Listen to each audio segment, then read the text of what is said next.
My name is Stephen Lewis. I am a member here at Center Church on a number of teams, but notably today, the history team. And it is my pleasure to welcome you all again to the Thomas Hooker Lectureship with attorney Richard Order, seated here. And I would like to read you a little bit about Mr. Order before we get started. Richard S. Order, a trial lawyer at Updike, Kelly, and Spellacy in Hartford, and primarily handles business disputes in lawsuits, arbitrations, and mediations.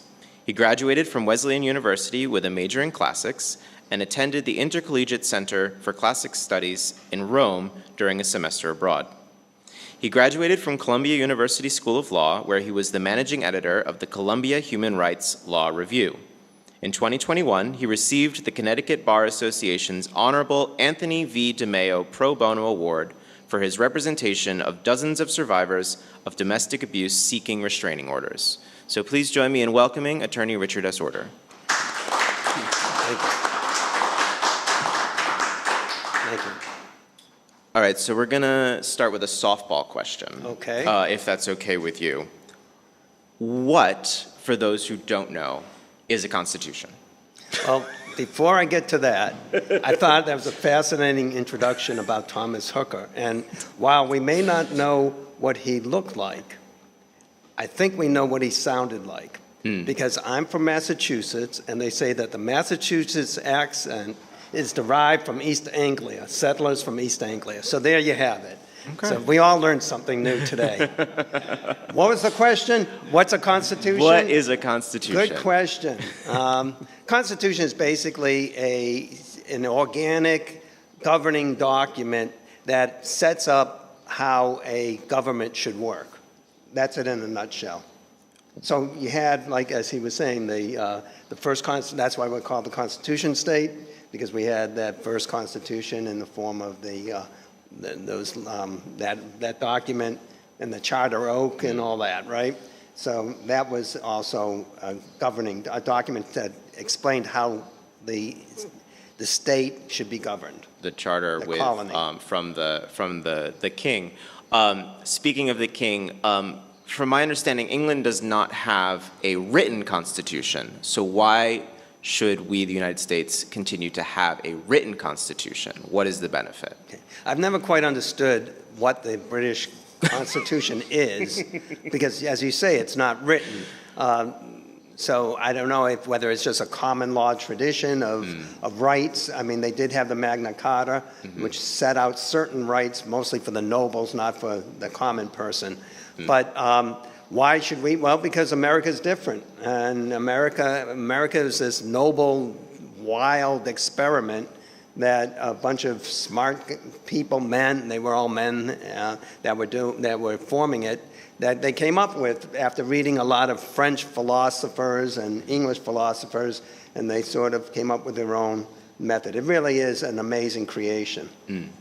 So the title of your book that we're talking about today, Reimagining a More Perfect Union, a Better Constitution for Modern America. What is wrong with the one that we have? Why do we need a better constitution? The Constitution, well, there are so many conflicting views of what the Constitution means and says. And, you know, it's 236 years old. There have been 27 amendments, and there are things scattered all over. For example, if you want to figure out what the powers and the obligations of the president are, you start with Article 2. Then you have to go to the 12th Amendment, the 20th Amendment, the 22nd Amendment, and the 25th Amendment. And you have to synthesize all of these as they continually reshape and reform the duties and responsibilities of the president. Also, try reading the Constitution. It's written in archaic language, again, 236 years old. Archaic language, the spelling is different from how we spell today. The punctuation is awkward, and it's just, and then there are parts of it, like the Second Amendment, that you can't parse as a sentence. It doesn't make any sense. So, and then on top of it, in the last quarter century, the Supreme Court, the President, at various times, and Congress have all come out with different views on what the Constitution means. And they're able to do that because partly it is antiquated and it hasn't anticipated modern day life perfectly. And so there's wiggle room, and I thought that we needed to take out some of that wiggle room to make certain things clear so that it can't be exploited and misread. So did you, in your practice as a lawyer, did you find that you had issues understanding the Constitution, or was there another impetus for this thought experiment of redrafting a Constitution for the United States? How did this come about? Okay. Well, first, I may have had one case in my 40-plus years of practice that involved the Constitution tangentially. So I have not really practiced constitutional law. Okay. I took a course, the only course at Wesleyan that was considered pre-law. I took constitutional law, which was in the government department at Wesleyan, and it really, that course was mostly a political science course. And then I took it in law school, and that was focused more on, the nuts and bolts of the Constitution and all the case law under it. But after law school, I didn't really touch the Constitution, didn't really deal with it. But as I said, in the last quarter century, the Supreme Court would come out with decisions that made me run back to the Constitution. President Trump almost daily said things that made me run back to the Constitution the problem is that some of the things he said sounded so wacko, and then you go back and you look at the Constitution and you say, well, maybe there is maybe it could be interpreted somewhat that way. Maybe it needs a little tightening up, And so what actually happened and how I started writing it was that in 2018, I don't know if you remember the Parkland High School, shootings, mass shootings. Tragic. The students who survived that pulled together a march for our lives in Washington, D.C.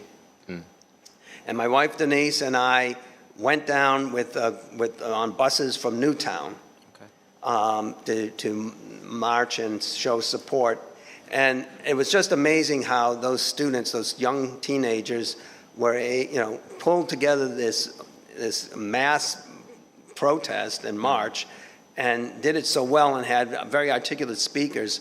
And on the bus ride back, I started thinking, we as adults have really let these kids down. We're not providing a safe place for them to even go to school. And I thought, well, what can I do to help them, to help the country in a way? And I hit upon running for Congress. So I ran for Congress from the 5th District for about a month. Okay. Well, because it was just before the state convention for nominating. And I realized that, the fix was in as who was going to be the candidate.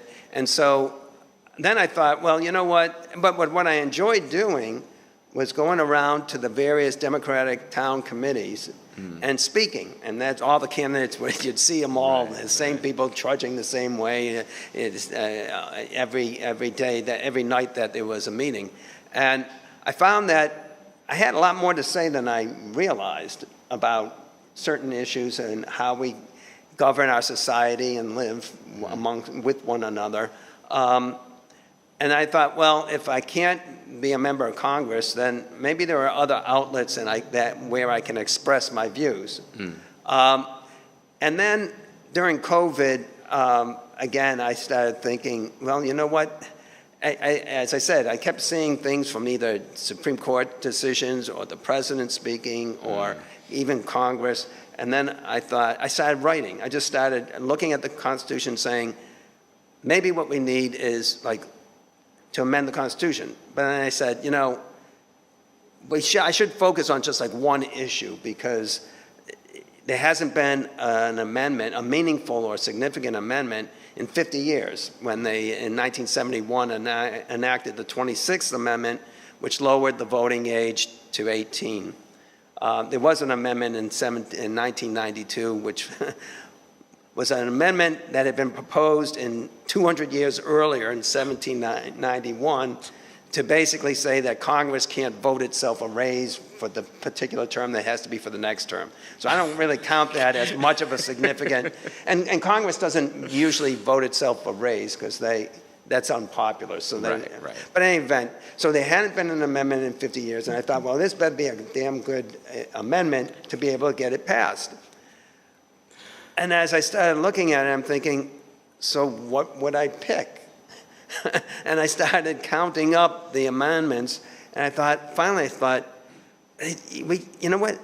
We can't do this piecemeal anymore. We can't make a 28th amendment. Right. What we really need to do is scrub it and start anew with a new amendment. And in corporate law, you know, you have various agreements, and then you have the First Amendment to the purchase and sale agreement.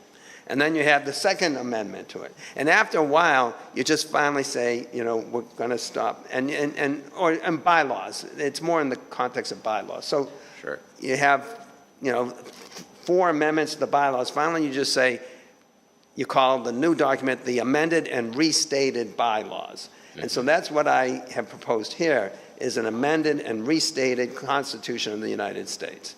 So for short, I just call it the restated Constitution. Well, that is quite a process. And I'm excited to hear what you've included in the restated Constitution. The first thing that really stuck out to me, and I'd love for you to talk about, there's a lot of conversation about electoral college and, you know, whether elections, we should be voting for presidents by popular vote, or the electoral college, or abolish the electoral college. You come up with this, and you call it the Commission on National Elections and Compensation. Excuse me. Can you explain how you came up with the idea of this national commission, and explain what the function will be as it pertains to national elections? Okay. It's funny. So electoral college, while you're mentioning electoral college, let me just mention this. So whenever I mention to people that I rewrote the Constitution, usually the first thing they say is, "Oh, I hope you got rid of the electoral college." And, you know, there are many reasons why they set it up that way, some of which were that the elitists that were drafting the Constitution didn't really trust the common person to vote for president wisely. Right. So they set it up that way, so it really was more and for the same reason, that's why they had state legislatures appoint senators who were not elected by popular vote until, what amendment was that? The 17th Amendment in like 1915 or 16.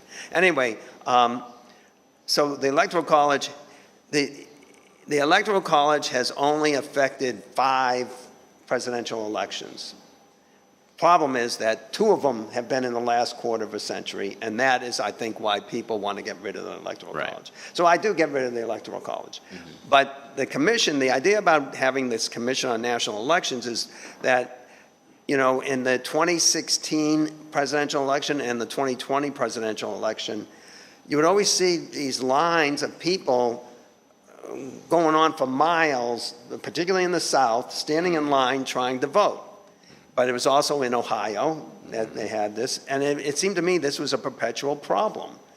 And part of it was that, I mean, it was political in nature in the sense that the people who were running these mostly Republican states felt that the way to win was to understaff the polling places in minority neighborhoods.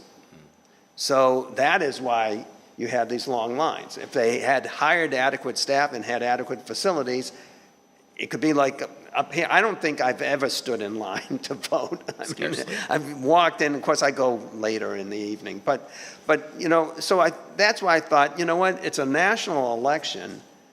Why are we having local officials monitoring it and administering the process? So that's how that idea started, that what we should do is have a national commission that's in charge of the elections. And then I started expanding what that commission would do. So that's why I added compensation, because right now you have Congress who decides how much the president gets paid, and how much Congress gets paid, and how much judges get paid. Yeah.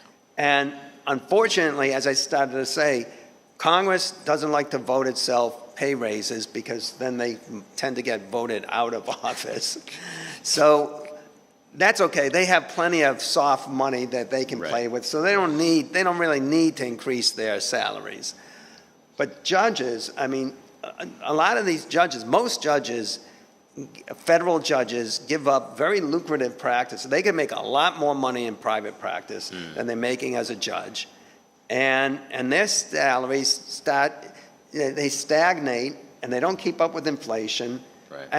And so I thought, you know, and for some reason, Congress used to tie judges' salary to Congress's salary, so they didn't move. Right. And that's why I came up with this idea that that this commission should also be the one to determine compensation for all branches. And I also decided that I wanted to, again, getting back to the problem with administering elections, I wanted to try to get rid of the politics of at least holding elections.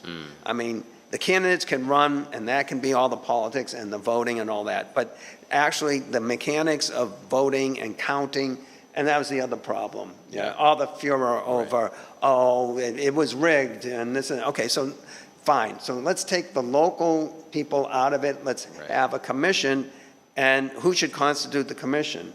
Right. And so I came up with the idea that you'd have a country that is divided into 10 regions. And you'd have 2 commissioners from each region, one of whom had to be unaffiliated with any political party. So I was trying to then, therefore, no political party would hold a majority on the commission, even if they won all the party-elected votes. And, you know, I mean, it would be interesting to see if we could actually do something like that. Well, and I would wonder too, how do you assure that that person who is technically on paper unaffiliated, not, you know, operating with their own agenda in politics? So that would be something that would probably have to be regulated, no? And how do you do that? It just occurs to me like I think I often have a lot of faith in humanity, but current political climate, when I think about elections, I'm like, I don't know. Yeah, I mean, it's hard to gauge how anybody will act. You can't assume just because they have certain labels attached to them that they will act in accordance with that into the future. I mean, Supreme Court justices are a perfect example. Republican presidents have traditionally not done a very good job of appointing Republicans who conservative Republican justices. I mean, Eisenhower appointed Justice Brennan and Earl Warren, and I mean, and there are many examples. Also, John Paul Stevens and Harry Blackmun. Those were all appointed by Republican presidents who then regretted it. Right. Trump has done a better job. I was going to say, He's done a better job the game of plan it now. I mean, and the Bushes too, Right, with right. Clarence Thomas and Samuel Alito. Right. But so that's what I'm saying. So you're right. How do you assure yourself? I don't know. I mean, if somebody's going to call himself unaffiliated, and if that person starts acting strange, he can get voted out 4 years later. True. You know. Well, there is at least a check on that. Right. You know, you brought up judges, so I'm going to move to judges. The Commission on National Elections and Compensation also is responsible for selecting and appointing judges. It's in Article 2 of your proposed constitution. Selection is made from a list of candidates prepared by the Judicial Appointment Council. Can you tell us more about how judges would be vetted in this new structure? Sure. So the problem I see is that it doesn't make sense to me that we have 3 branches of government: Congress, President, and the judiciary. Congress selects within its own body who will be the Speaker of the House, who will be the majority and minority leaders, and they assign everybody in the committee. They do that all internally. None of the other branches has a say in it. The president, for the most part, gets, especially if his party is in power, gets to appoint everybody in the executive branch without much trouble. But even if he's not in power, it's very few times that the Senate won't confirm it. For the judiciary, nobody in the judiciary has any say over who gets appointed judge. Instead, it's the president making appointments, oftentimes in consultation with the senator for the state that's affected, and then confirmed by the Senate. That's where the politics comes in. I don't think they should have politics in the judiciary. These are supposed to be judges who are going to be fair-minded arbiters, who are going to make decisions based on the facts and the law, and instead we have presidents appointing people who have agendas and who will not serve justice. So I think we have to come up with a better system. And so I looked at how some states do it, like California and Connecticut. I take it back, not California. I guess I focused on Connecticut. So in Connecticut, we have a committee that vets candidates. The candidates usually put themselves forward or they get proposed by somebody else, and then they get vetted and then whittled down onto an approved list. Okay. And then the governor can pick from the approved list. And so I have a very similar system here.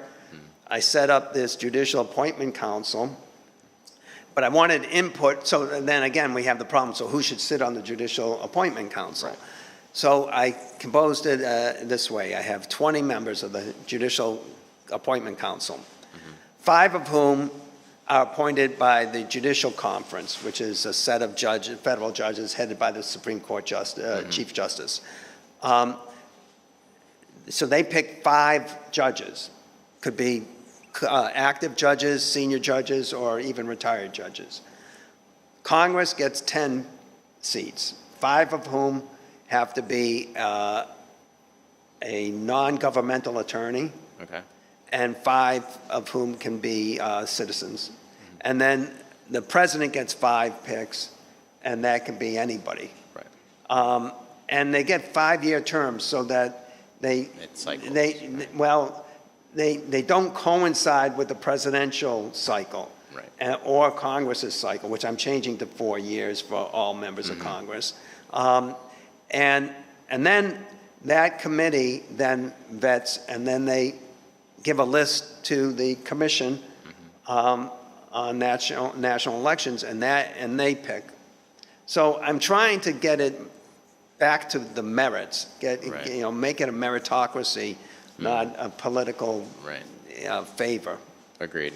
Certainly, politics has pervaded much of the operating of our government, and one of the things I really enjoyed about your proposed constitution is that it seeks to take the politics out of the everyday governmental structure, which I think often ends up being a logjam for getting things done. I mean, Congress has not done a whole lot because politics is just over and over and over again, and they're focused on re-election rather than governing.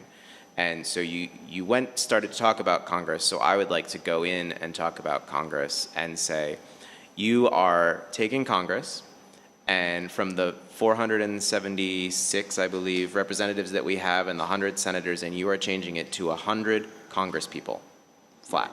Yeah, 435 Congress people, and 3 delegates from Washington, D.C. and Puerto Rico.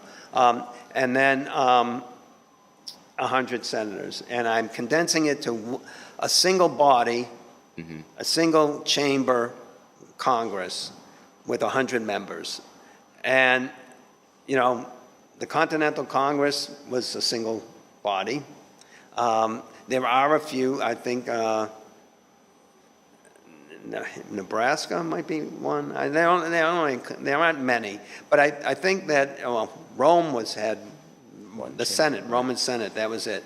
They did have the Tribune. I take that back. Anyway, the concept here is that, yes, there's been a lot of logjam, and maybe that's good. I might be rethinking that one, because sometimes you don't want to move too fast if it's in the wrong direction, right?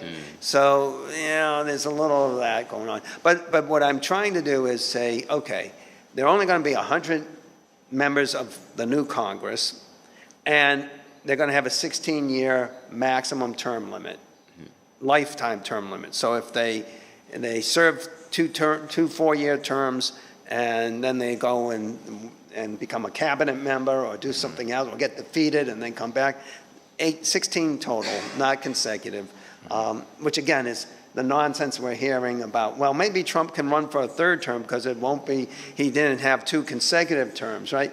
So that's what I'm saying. There's enough of that going on that I make it clear. But anyway, the goal here in the term limit, and I never used to be in favor of term limits because I always thought, well, the term limit is that the voters can just vote them out if they want to. Right. But the power of being an incumbent is so overwhelming that once you win, especially if you win in Congress, if you're running in the House, they say that as soon as you get elected, the first thing is the party leaders sit you down and say, get on the phone and start calling to raise funds for your reelection. So they're spending their first term running for reelection and not really doing any work that they were sent to Washington to do. Right. And it becomes a perpetual thing. It's like a survival method. And so what becomes more important is getting reelected, not making the right decision for America. Right. And I think Claire McCaskill, of Missouri, when the Obamacare Act was coming up, she went to the president and she said, look, I know what's going to happen if I vote in favor of it. I think it's a great idea, but if I vote in favor of it, I'm probably going to lose my seat in this election. And he said, well, let me see, maybe we don't need your vote and you can abstain or whatever. And finally, when the vote came, she voted for Obamacare. And Obama said to her, why did you do that? She said, you know what? It's a good act. It's good for America. And I have to stand on my principles and not worry about getting reelection. And sure enough, she got defeated. But how many Congress people, how many senators really take that approach? They don't. And they don't because there's no term limit. And they think this is a perpetual job. And, I don't think that the framers of the Constitution really envisioned Congress as being a permanent job and occupation for people, but nowadays they do. I think the framers of the Constitution saw representative government as like a part-time gig, right? They were busy running the rest of their lives, whether it was plantations or their businesses or whatever. I don't think they were, I imagine they spent a lot less time governing than doing everything else that they were doing. You're right. It wasn't until the 1970s that Congress actually sat in session full-time throughout the year. Yeah. Can you imagine that? Not till the 1970s. And it was because, they were used car salesmen. They were still working because they weren't getting paid much to be a congressman or a senator. And the idea was you don't spend your whole life doing this. So just offhand, do you know, and if you don't, it's totally fine, but do you know how many incumbent representatives and senators have already exceeded the 16-year term limits? No, I don't. I tried to find out, and it was the majority of them. Oh, it would be laborious. The majority of them. I'm sure you can figure it out, but I bet you there's a huge chunk of them. And the other question is, how many want to have more than 16 years? And I think I can give you that number. Yeah. 535. Right. Why? So from 535 members in Congress to 100, what do we achieve by reducing the members in Congress? So James Madison in the Federalist Papers. The Federalist Papers came out, if you saw Hamilton, you know about the Federalist Papers, if you didn't learn it in high school. The Federalist Papers were written by Hamilton, James Madison, and John Jay after the draft Constitution was distributed among the states for ratification. And they did it to persuade people to vote in favor of it. James Madison in one of the Federalist Papers says that, you know, how did we come up with the number of senators and how many did we come up with the representatives? And by the way, that was the Connecticut Compromise, actually. So some states were saying, well, we should just have officials elected according to population.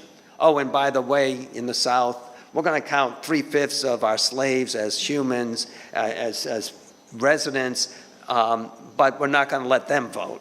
You know, so there's that problem too, and so they can't. And then others were saying, well, no, then the bigger states are going to get an advantage, so we need to equal that out. So I think it was Roger Sherman of Connecticut came up with the idea. Well, we'll have 2 senators from each state, and then the House will be elected according to population. So now I forgot where I was headed with this. Why less Well, representation? fewer. So Madison said, okay, so what's the perfect number? And he said, well, certainly you need more than 10 or 20 because otherwise you've got this little cabal that's going to control everything, and they're going to, so that's too few, and they may be susceptible to bribery and things like that. So it needs to be bigger than that. And then he started saying, and they realized that the size of Congress was going to really explode quickly because they already knew that once they did the 1790 census, it was going to more than double. But anyway, so then he said, but you know, is 100 the right number? 200? And he said at a certain point, it's going to get too unwieldy. So we don't want it too small, we don't want it too large. So I picked 100. I figured it's a nice even number. As I said, we're going to divide the country into regions, and 10 regions, and each region will have 10 districts. So there's your 100, 1 from each district, 10 times 10. And by the way, Washington and Puerto Rico will be included. Right now they have no congressmen at all, and that's just not right. You have like 2 million people in Washington, and you have, what, 3.5, 4 million in Puerto Rico. And they don't get a say. That is, I believe, taxation without representation. It's tyranny. It's tyranny. Well, I really think we could talk about government structure all day. We haven't even talked about, the executive branch. But what I would like to move on to, if you'll indulge me, is to talk about your approach to the Bill of Rights, or what you call in your restated Constitution, Article 1. So, as you mentioned before, in the Constitution as it is right now, the Bill of Rights are amendments onto the end of the original Constitution. The Constitution just sets up the government structure. Rights were proposed after because there was some flack about, well, the government, we don't have any rights, and so they put together this Bill of Rights. So you take it and you make it enshrined in the Constitution in Article 1. How do you reorganize the rights that weren't even enshrined in the original Constitution into Article 1, the Bill of Rights? So, yeah, what happened is there was objection to the Constitution originally because it did not include the Bill of Rights. It was almost like, well, didn't we fight a revolution just now to have personal rights, and now you're not really putting them in there? And so one of the first acts of Congress was to propose to the states this Bill of Rights. And the interesting thing about the Bill of Rights is that we always think that it has more to do with personal rights, but actually it had to do also with state rights. And so if you notice, like the First Amendment, which is freedom of speech, freedom of religion, is not worded in the way that it says, you know, each individual, each person has a right to freedom of speech and freedom of worship. And it says Congress shall not abridge the freedom of speech or religion or worship, right? Right, it's a check on the government instead of... Well, it was a check on the federal government. Right. It left the states to do whatever they wanted. Right. In fact, Connecticut did not allow Catholic churches, Jewish synagogues, until well into the 19th century. Right. So they weren't bound by the First Amendment. I mean, the First Amendment. It wasn't until the 14th Amendment in 1867 that, that a lot of the Bill of Rights were then the states were then bound by the Bill of Rights. So when I started writing this, I thought to myself, and I was thinking personally, what do I think is the most important thing to me and to other people as to what we think of our freedom in this country? We always say the United States is the leader of the free world. And so what is so free about this country? And I thought, I think for me, it's, you know, to be free of having the government tell me what I can do in my own home, in my business, with my relationships. You know, why should the government have anything to say so long as I'm not hurting anybody else, right? And so that's why I thought, well, we should look at the right of privacy. And that's why I put that as the first section of the new Bill of Rights. And Connecticut, again, had something to do with the right of privacy. Griswold versus Connecticut, a 1965 Supreme Court decision, established the right of privacy, even though privacy is not mentioned anywhere in the Constitution. Justice Douglas found a penumbra that protected privacy, and nobody knew what the word penumbra meant. It means almost a shade. So it's like it's hard to even, it's hardly there, right? And so that then became the basis for Roe v. Wade. And when the recent Dobbs decision in 2022 overruled Roe v. Wade after 50 years, they said, well, there's no mention of the privacy in the Constitution. So, you know, the whole basis for Roe v. Wade has eroded, and they found other specious reasons for overriding that. They didn't seem to have a problem when a year ago yesterday they decided that, oh, a president is immune from criminal prosecution, even though the word immunity doesn't appear in the Constitution, particularly with respect to the president. There is some immunity for Congress in coming and going to sessions of Congress and speaking in Congress, but there's nothing about the president. So again, we have this Supreme Court that is intellectually dishonest. They apply one set of reasoning to get a certain result. When that reasoning doesn't apply to get the result in another case, they abandon that reasoning.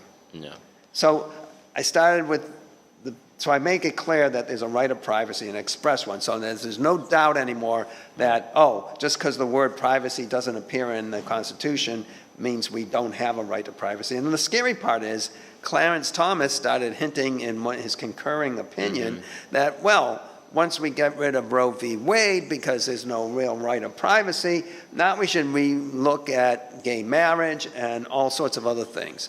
And it's like, would you talk about they're out of touch with like the popular views in America. Well, and for those who don't know the hypocrisy of Clarence Thomas saying that, would you talk about Loving v. Virginia? There you go, right.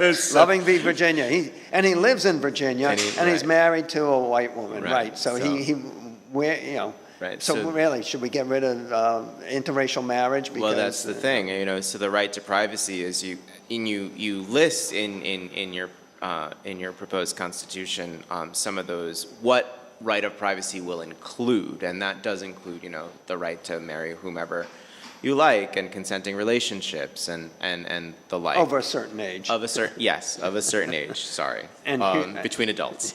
Right, And right. so, yes, I agree. If they start examining the questionable penumbra, what really happens? So to enshrine a right of privacy, I think is something most Americans would think they have the right to, even though it's not in the Constitution.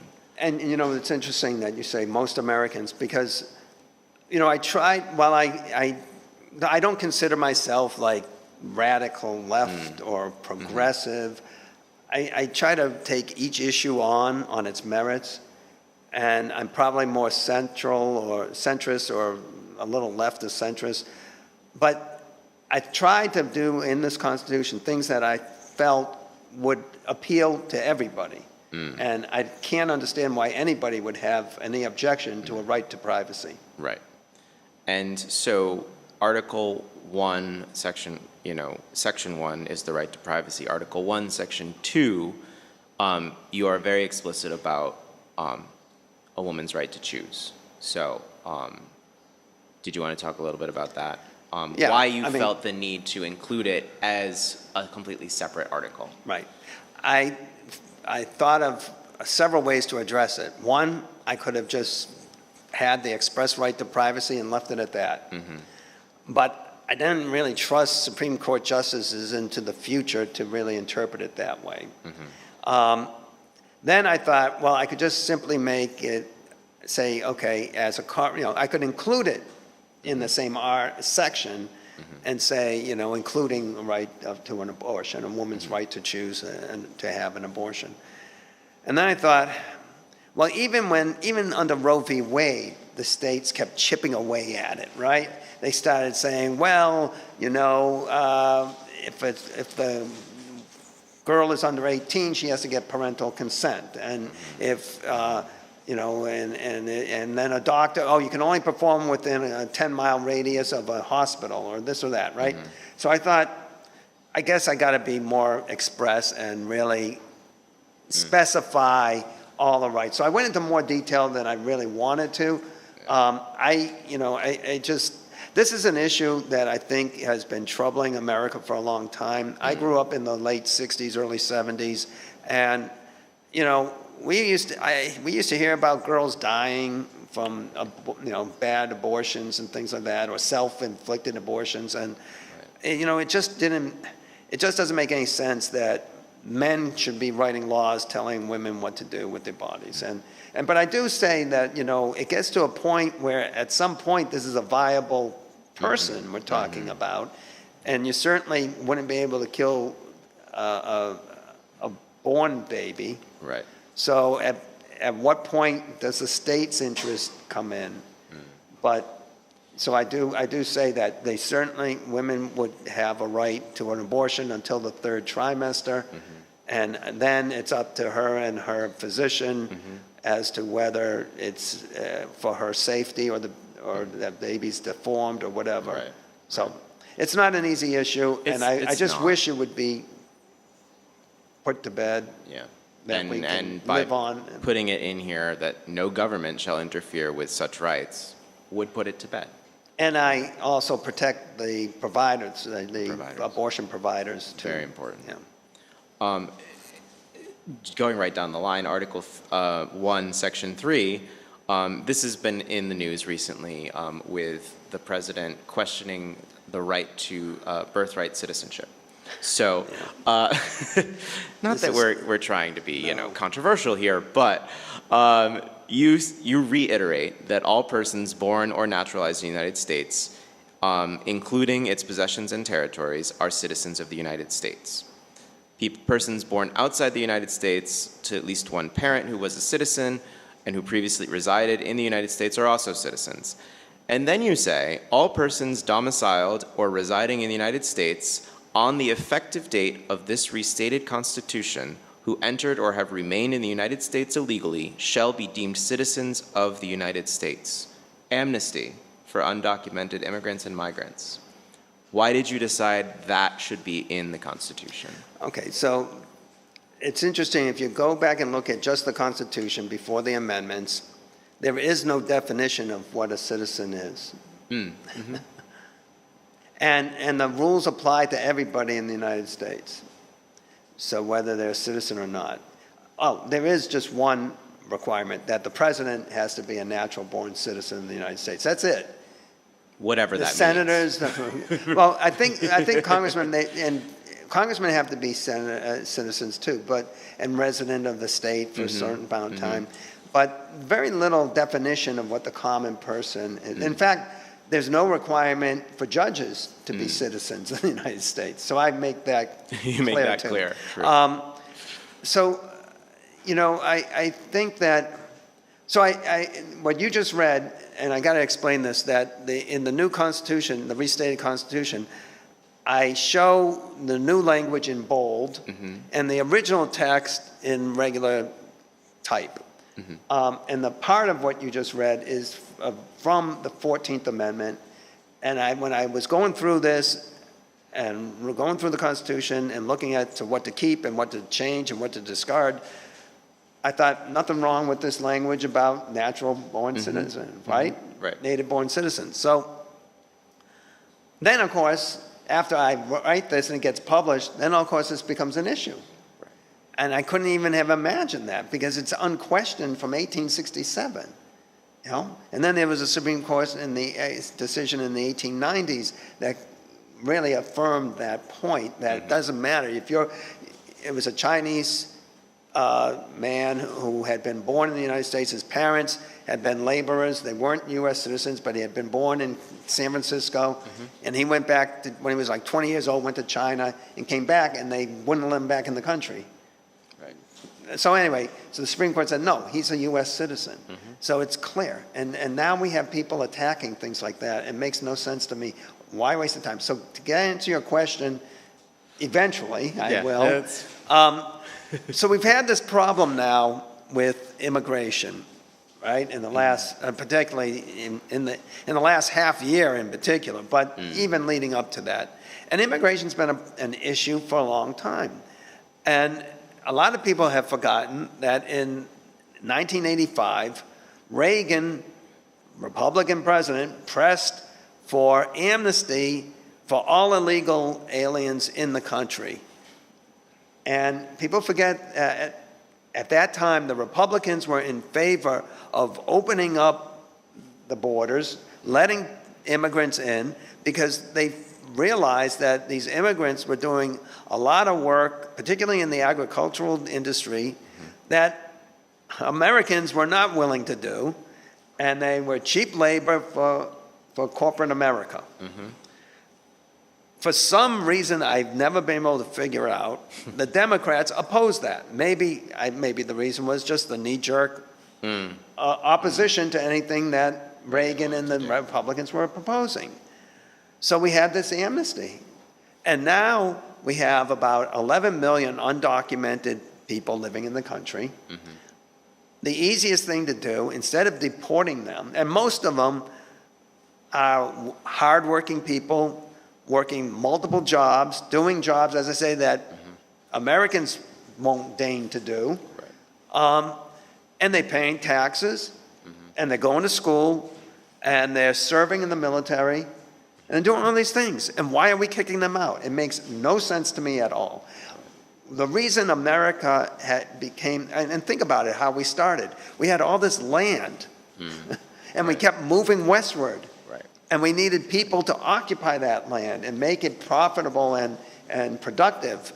And we still have a ton of open space.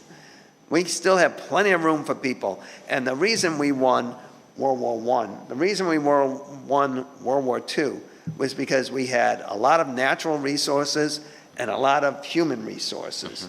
And we need to keep, and now our birth rates are going down, and we need to just keep building this country. And who would not want to be an American, right?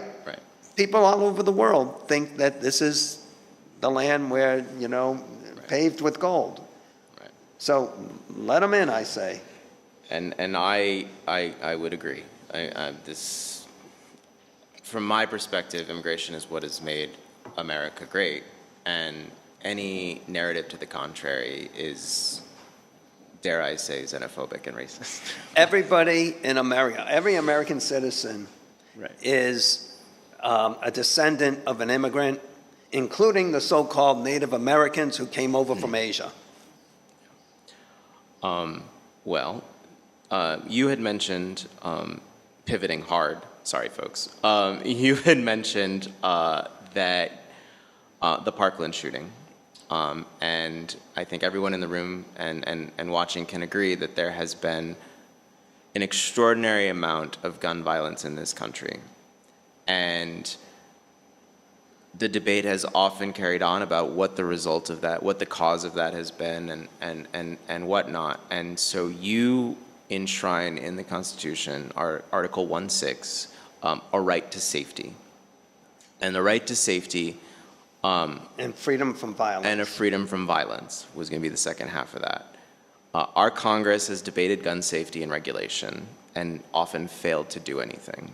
Certain lobbying groups, the NRA, an example, have frequently undermined this legislation. You make it very clear in the new Constitution that assault weapons and high-capacity magazines are banned for civilians. Why did you think it was important to make this explicit? Because the Second Amendment is not explicit. The Second Amendment is, for 200 years, the Supreme Court had interpreted the Second Amendment to not include an individual right to own guns. And then in 2008, in the Heller decision involving an ordinance in Washington, D.C. banning handguns, they said, no, you can't do that. The Second Amendment protects the right to own guns. Let me read you the Second Amendment. It's one sentence. A well-regulated militia, comma, being necessary to the security of a free state, comma, the right of the people to keep and bear arms shall not be infringed. What the heck does that mean? The two parts of that sentence do not mesh. There's no transition, there's no link, there's no dependent or independent clause. It just doesn't make any sense. I did keep the first part that says a well-regulated militia being necessary to the security of a free state. So the well-regulated militia is the modern-day National Guard. Mm-hmm. So I do believe that each state should be allowed and required to maintain a National Guard. Mm-hmm. That's fine. The rest of it, this is, again, the idea that legislation is like sausage making. There are various forms of this thing, and apparently they just finally cobbled it together, and I don't think anybody knew what it meant about the right of the people to keep and bear arms. It had something to do with right to keep arms so that you could serve in the militia, mm-hmm. not so that you can go around shooting people in the public square. Right. And the amount of gun violence in this country is just intolerable. Mm. And we got to do something. And particularly, I'd like to see us ban all guns whatsoever, but that's never going to happen. Mm. But there's no justification to assault weapons. I mean, none. The other guns like handguns are dangerous too. But rifles, they could argue for hunting or protection or target shooting or gun collecting. Those are the arguments I've seen. But, I mean, my firm represented the city of Bridgeport in the 1990s mm-hmm. In an attempt to sue all the gun manufacturers. It was one of the first lawsuits in the country, and we couldn't get anywhere. Second Amendment. So that's why I feel it's really necessary to just an outright ban on assault weapons. You have a buyback program, so you're not confiscating people's property right. without due compensation. Right. Under the Fifth Amendment, you can't do that. So just buy them all back. Mm-hmm. And I think, and I'm just kind of saying without any real research, but I think most Americans would agree that assault weapons do not belong in the homes of civilians. And it continues to astound me that Congress can't come to a consensus on that. And I think for a number of reasons, but I think lobbying is a huge part of it. You know, I'm not even sure it's lobbying anymore. No? I think it's just the fear that there are so many gun-loving voters that they don't even need a lobbyist to pressure a congressman. Yeah, their silence is appalling. Yeah. Yeah. And also there was another case, New York versus Bruin, that came out from the Supreme Court. New York, since like 1914, had a statute that allowed them to prohibit the carrying of weapons in certain areas in public. Right. And the Supreme Court knocked it down, said you can't do that, Second Amendment. So that means you can't say, oh, you can't bring a gun into Times Square on New Year's Eve. Right. Yeah, and just to circle back to your proposal, you say that the government or municipalities can decide where guns should not be allowed, right, and basically do away with open carry in a lot of situations, which I think, again, most Americans would think that makes sense. By the way, most local governments, cities, would like to see more gun control. Police department would like more gun control. Of course, then they'd be the only ones with the guns. But, Well, but anyway, I think we have way too much violence in this country. We got to tone it down. and so on the topic of violence and police, and this is a long extension, but also incarceration, you revisit the way our Constitution in its current state examines punishment for prisoners, and you going in both Article 111 and 114. So you abolish the death penalty, you establish a humane treatment for prisoners, you end the 13th Amendment exception, which allows, you could talk a little bit more about it, but it's an exception for the abolishment of slavery, allowing basically prisoners to work for next to nothing, and you establish a minimum wage for working prisoners. That's a lot to put together, but I wonder, why do you put all that together? I mean, I have my reasons as to why I think you do it, but if you would share. Sure. Well, capital punishment, there are four basic philosophies behind punishment in general. One is deterrence, both specific and general deterrence. Specific deterrence, you want to specifically deter each individual from committing crimes. So you set up punishments so that they know that if they commit a crime, there'll be a punishment.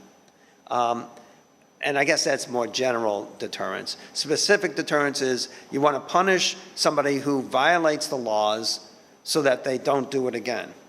Okay? So that's a justifiable reason for punishment.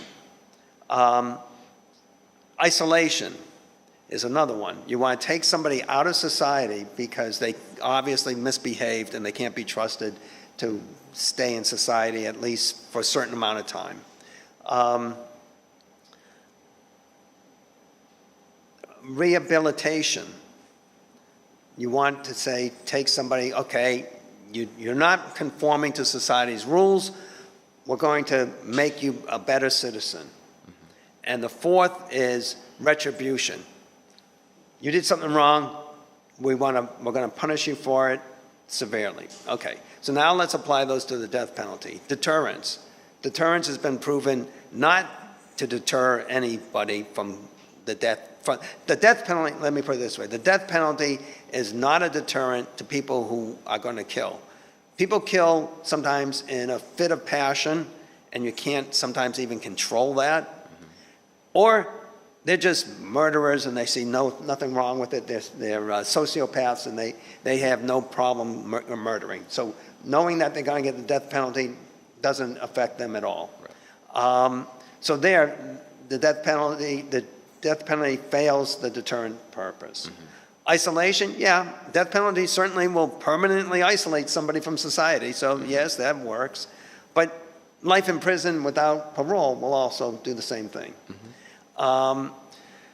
Rehabilitation, well, the death penalty rehabilitates no one. They're not going to be a better Very person hard, after they're very dead. hard. And retribution. Yeah, the death penalty certainly is retribution. It's an eye for an eye, a tooth for a tooth, but we won't beyond that. And the point is that the government should not be in the business of killing people. Right. They just shouldn't. There are ways we can deal with this. We don't need to kill somebody. You know, if somebody runs somebody down with a car, we don't put them in the road and run them down too. Right. Yeah. So the other things about how we treat prisoners is that the 13th Amendment abolished slavery in 1865, but it had an exception. It says except for punishment. So that means that the old chain gangs, right? That was slavery. And nowadays they have prisoners doing things like working in the kitchen, working in the laundry, and they pay them a good 25 cents an hour or so. Which makes no sense if you're trying to rehabilitate them, because when they come out of prison, they're not going to have any money. So pay them a minimum wage at least. Let them build up some equity when they come out. A lot of people come out of prison, they don't have any family, and so what do? They go back to their old friends and gangs, and they just end up back in prison again. Right. So you're not rehabilitating them that way. So that's why I thought we needed to make this a little bit clearer. And by the way, the death penalty, so in the early 1970s, the Supreme Court decided that the death penalty constituted cruel and unusual punishment in violation of the Eighth Amendment. 3 or 4 years later, they said, no, it's not. It's okay, you can do it. As a practical matter, there have been very few federal executions. Although Trump in the last 50 years, he had about a dozen, and nobody else. I mean, Timothy McVeigh was executed. There are very few. But of course, the states, then you have like Texas, which is the league leader. Right. Yeah. The minimum wage, just to circle back, the idea that folks are serving, in some cases, very long prison terms, coming out with no support system. They go to a halfway house. They have no means to bolster their new life on the outside.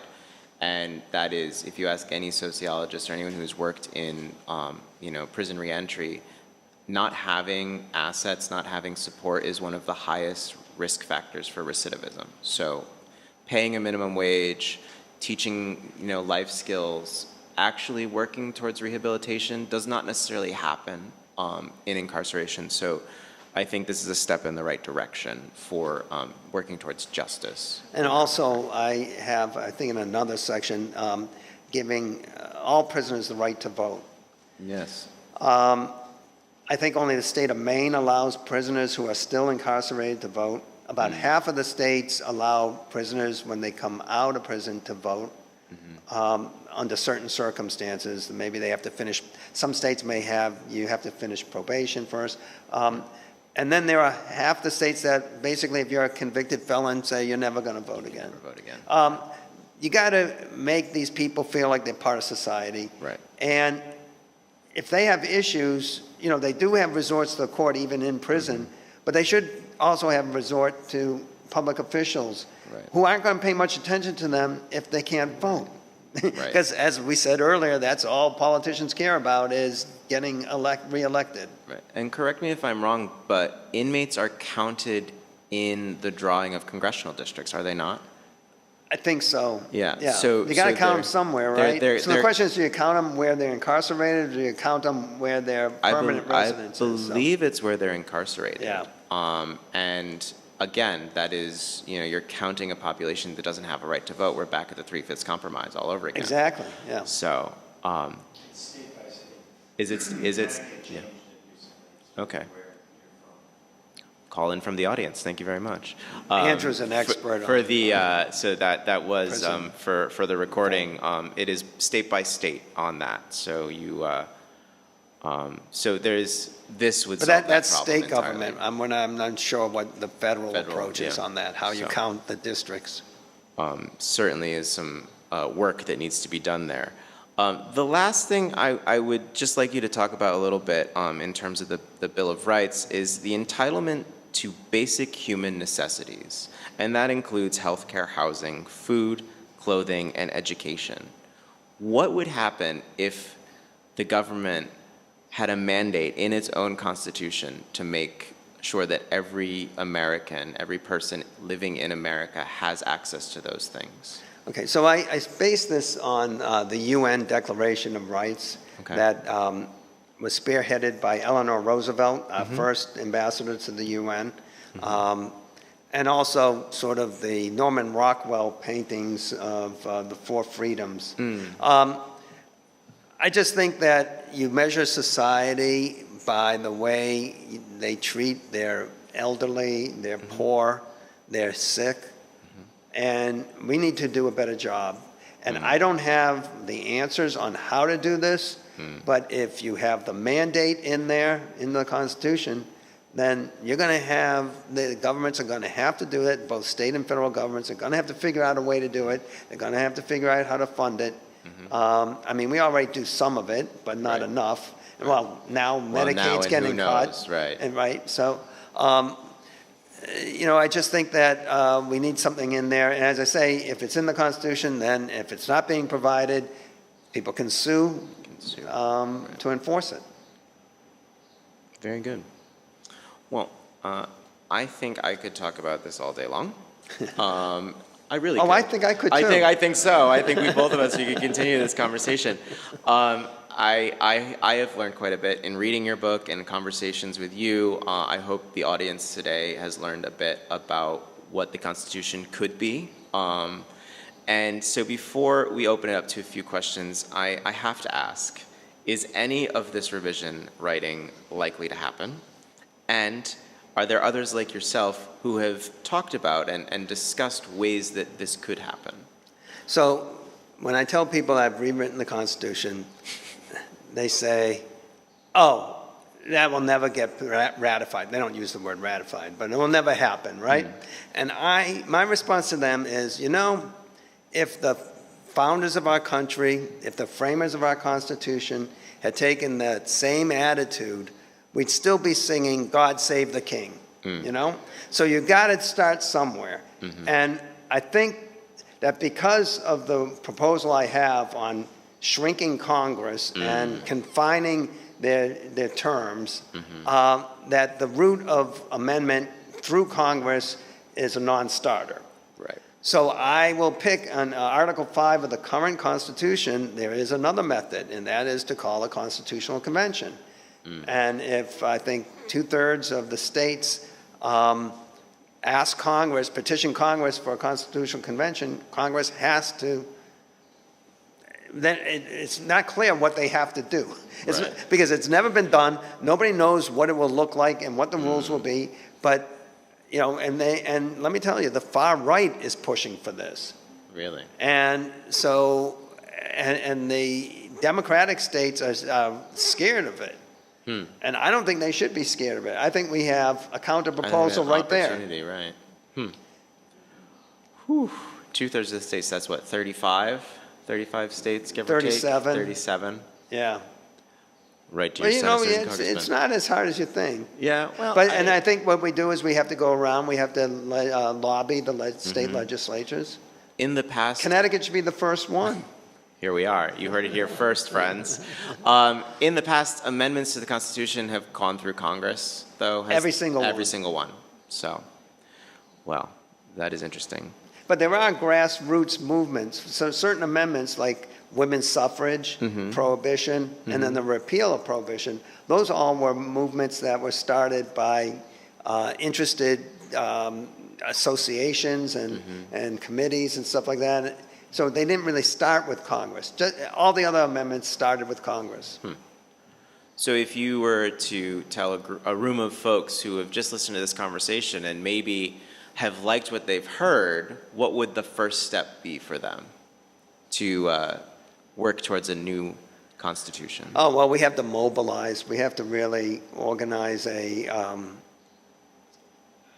effort that will, as I say, lobby all the state legislatures. I think that's the only route to do that. And, it would help if we had some of these billionaires who spend their money on, lavish weddings in Venice to instead put the money towards something more useful. And even all their support of PACs and individual congressmen, that still has had no real impact. Right. I mean, I guess Elon Musk bought the presidency, but... Well, and now he has buyer's remorse. Yeah, look, no. Yes. Well, thank you very much, Richard. I have appreciated our conversation. Thank you.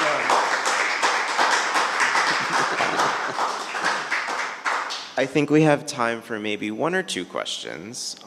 Does anybody have a question for Mr. Order? Bill. Why don't you consider a parliamentary system being constitutional? I've often envied on BBC the ability to pull a prime minister before a whole group of legislators and have them stand up for what they're doing.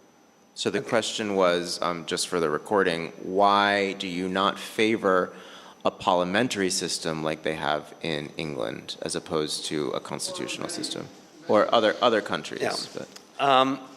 For a couple reasons. One, I don't really understand the parliamentary system, and I didn't want to spend a lot of time trying to figure it out. But two, I think America is unique, and I think we ought to try to keep, what I've done is basically I've kept the three branches of government. I've actually sort of added a fourth branch with this commission, which, by the way, I will get back to your question. By the way, after Trump took office and started attacking all the independent agencies, I started thinking what I should also do for this commission is make it in charge of all the independent agencies and make it make independent agencies truly independent. And then, okay, so anyway, getting back to your question. The couple problems with the parliamentary system that I see it, one is it enables somebody like Benjamin Netanyahu to stay in office forever. And I think but we could probably put a limit on that too, so we could deal with that. And it's sort of based on, the party that wins gets to do all the, I guess they have coalition governments. There are aspects of it that I do like. I'm not sure that these coalition governments actually work. When you have the prime minister is one party, the defense minister is of another party, how are these two ever going to get anything together? I mean, I guess it sort of worked with Abraham Lincoln with his team of rivals. So maybe it could work. I don't know. But I sort of think we should try to adhere to our unique system rather than copy. After all, we broke away from the parliamentary system. Jeff, go ahead. Jeff. No, Jeff was first. Oh. He can ask me a question anytime. Go ahead. Yeah, go ahead. Kind of building on that question, I also sometimes envy your parliamentary system because I see a lot of tyranny in the two-party system. Does your book address the two-party system at all? I know it's not in the Constitution. Right. Not really regulated. Yeah. Well, that's a great question. George Washington hated parties. He saw what was happening. Jefferson was of one party, and Adams and Hamilton, the Federalists. But to the extent I address it through the commission, where I say that half of the commissioners shall not be affiliated with any party. So that's the extent that I address parties. Frank. Why did you seem to avoid the issue of presidential pardons? Oh, no, I didn't. I addressed presidential pardons. The question is, why did I avoid presidential pardons? I say that, well, the problem with the presidential pardon is, you got to look at the history of it, which is based on, the sovereign, the king, being able to show mercy, which is a very Christian concept. And although, it's probably something in the Old Testament about it too, with Jubilee David year. and Solomon. But anyway, so I wanted to retain that a bit because I think that there should be the ability of somebody to give a pardon. We have it in the state. Each state, the governor can pardon. So I wanted to retain it, but I did qualify it because in the U.S. in the Article 2 of the current Constitution, there is no qualification at all. It just says he shall have the right to pardon for federal crimes. He can't pardon for state crimes. But I qualify it and say he cannot pardon any of his co-conspirators. He can't pardon himself, and he can't pardon any co-conspirators. So all those pardons that were signed on that first day would be ineffective if Right. my restated Constitution had been in effect. Another question? Yes. How about money? So the question was, how about money in politics? So I do have a section that, or a sentence that says that corporations shall only have certain rights of individuals, and that's, to reverse the power that corporations have. So they have some certain powers. So they would have the right not to incriminate themselves. They would have the right to, for compensation if their property is taken by public domain, things of that sort. But they would not have other personal individual rights like freedom of speech, for example, right? Which is what the basis is for them to have political power. One thing I would like to have addressed, but again, maybe it was too massive an undertaking, is the whole concept of PACs, public action committees. So I don't understand how if there are all these limits, low limits for, low comparison, when you're talking about somebody like Elon Musk. For him, $5,000 or $10,000 cap is nothing, right? How could he have given hundreds of millions of dollars to get Trump reelected? It's a farce. The congressmen try to make a semblance of election reform by saying, oh yeah, we're going to impose all these limits, these low limits. Yeah, all that does is cap the ordinary person who's probably not going to be able to spend more than those dollars anyway. The people with lots of money give the money to these PACs. The PACs then do their own advertising. Right. It's just a runaround. Right. And Congress isn't going to address it because they all need PACs to finance their reelection. So again, it's a kind of a farce. So that I would like to have somehow attacked. Yeah, that would be cumbersome to attack, but yeah, you'd have to somehow limit their rights or what have you, and that never goes over well. Right. I used to have faith in the American electorate that they would see through all this, and I was very disappointed recently.